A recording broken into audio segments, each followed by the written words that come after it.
Good morning and happy Sunday, my YouTube family, and welcome back to my second episode of Good News with Nishi. I hope you all are good, and I'm here again today trying to inspire and motivate everyone by sharing real life positive stories of people around us. Let's begin with the real life story of 54 years old Jayashree from Kerala, who in 28 years of her life created forest in 56 cents of land. Jayashree calls it Project Happiness, is now home to more than 50 varieties of trees and has curbed water scarcity in her hometown. Jayashree was 18 years old when she got married and she had to quit college and move to Qatar with her husband. They moved back to Kerala after 8 years, and unfortunately her eldest son was diagnosed with autism at a very young age.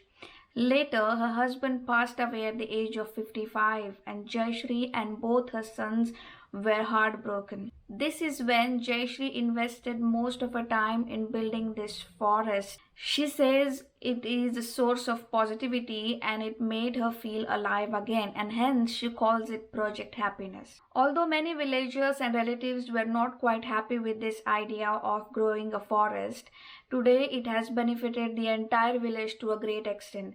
Jayashree's village Kannum faced water scarcity for over 20 years, but today village has no shortage of water thanks to the human-made forest and the water retention capacity of this forest.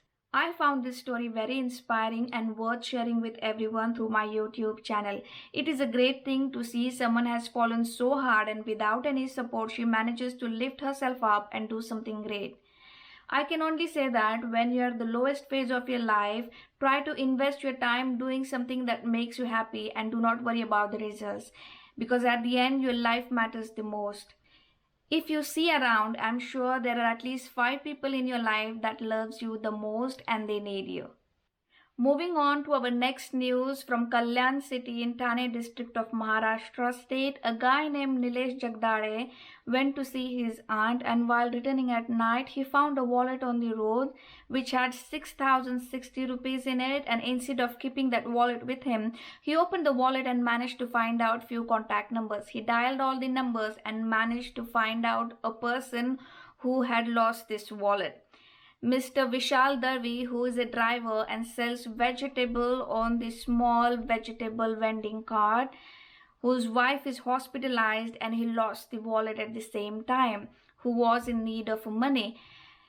6,000 is not a small amount for a person who sells vegetable for his survival, and in today's time when there is no work due to lockdown.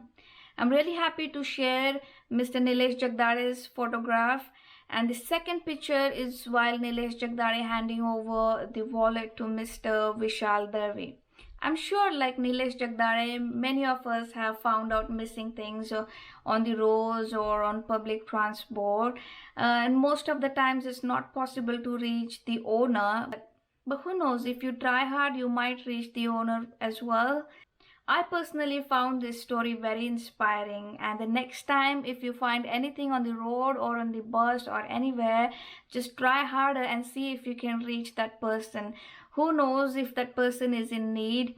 Just look at the beautiful white smile of Mr. Vishal Jagdare when he received his wallet. I'm sure it's very shocking for him. He would have never thought that he will get his wallet back.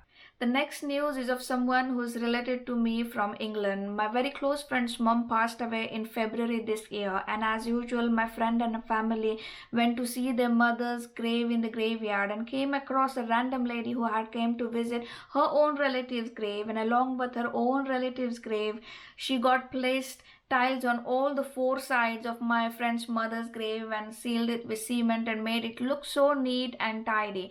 When my friend offered her money for all the work she did, she rejected the offer. She said she just did it for no reason. It was just a simple act of kindness. This is the before and after picture of my friend's mom's grave. She made it look so good.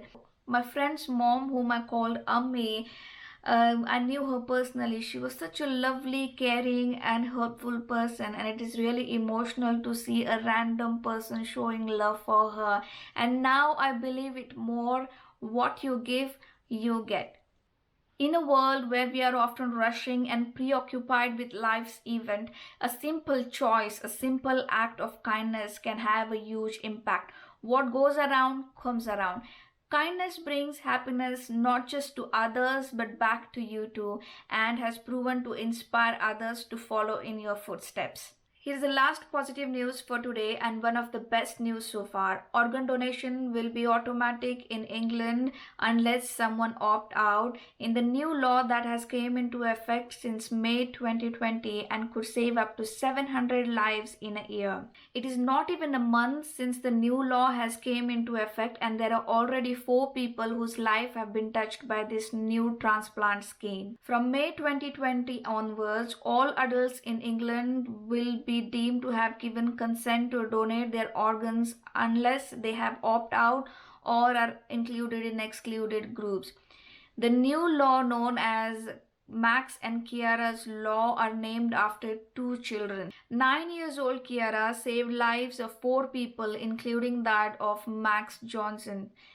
Kiara's father had allowed doctors to donate her organs for transplant after the car crash in 2017. I would like to share with you all today that me and my entire family have donated our organs and body to science in 2017. So when we die, our organs will be donated and our bodies will not be cremated, rather it will be donated to science. Donated bodies can be used for anatomical examinations, scientific research, education and training for healthcare professions.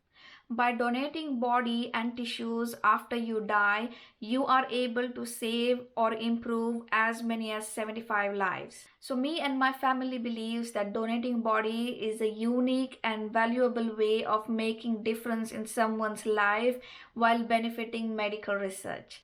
That's it for today and I hope you liked my episode. Do like my videos if you like them. Share it with others to increase the community of positive thinkers. Comment on my videos if you have any suggestions for me.